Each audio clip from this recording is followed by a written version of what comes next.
Hello traders, welcome to stock live TV. HDFC bank వాళ్ళ Q2 results declare చేశారు. ఈ last క్వార్టర్లో last ఇయర్తో పోల్చుకుంటే కనుక 10% year on year loan growth అయితే ఉంది. సో హెచ్డిఎఫ్సి బ్యాంక్ ఎప్పటిలాగానే స్ట్రాంగ్ రిజల్ట్స్ పోస్ట్ చేశారు. అది కన్సిస్టెన్సీ అయితే మెయింటైన్ చేస్తున్నారు. ఇదే కాకుండా వాళ్ళ డిపాజిట్ గ్రోత్ కూడా స్టడీగా 15% అయితే ఉన్నారు. ఈ కంపెనీ వాలటైల్ సిచ్యువేషన్ లో కూడా ట్రంప్ ఎకనామిక్స్ అనుకోవచ్చు, లేదంటే వాళ్ళ ట్రేడ్ వార్స్ అనుకోవచ్చు, అలాగే గ్లోబల్ గా చాలా వార్స్ కూడా మనం చూసాం లాస్ట్ 2 quarters లో. ఈ కంపెనీ చాలా మంచి నెంబర్స్ పోస్ట్ చేసింది. సో వీళ్ళ కన్సిస్టెన్సీకి ఇది ఒక నిదర్శనం అనుకోవచ్చు.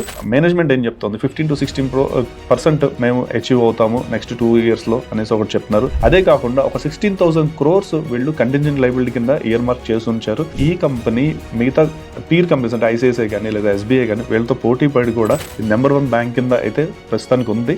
ఈ వాల్యుయేషన్ ప్రకారం చూస్తే కూడా 21x లో ఇది ట్రేడ్ అవుతుంది. హెచ్డిఎఫ్సి ఇన్కమ్ వైజ్ చూసుకుంటే మార్ట్గేజ్ నుంచి వీళ్ళకి ఎక్కువ ఇన్కమ్ వస్తుంది, అలాగే క్రాస్ సెల్లింగ్స్ వల్ల కూడా చాలా ఇన్కమ్ వస్తుంది. ఓవరాల్ గా చూస్తే హెచ్డిఎఫ్సి బ్యాంక్ స్టడీగానే ఉంది, మంచి నెంబర్స్ పోస్ట్ చేసింది. బట్ ఇంకా అయితే ఫ్లాషీ నెంబర్స్ అయితే కావు ఇవి. ఇలాంటి stock market updates and company information కోసం మా స్టాక్ లీవ్ టీవీని సబ్స్క్రైబ్ చేయండి.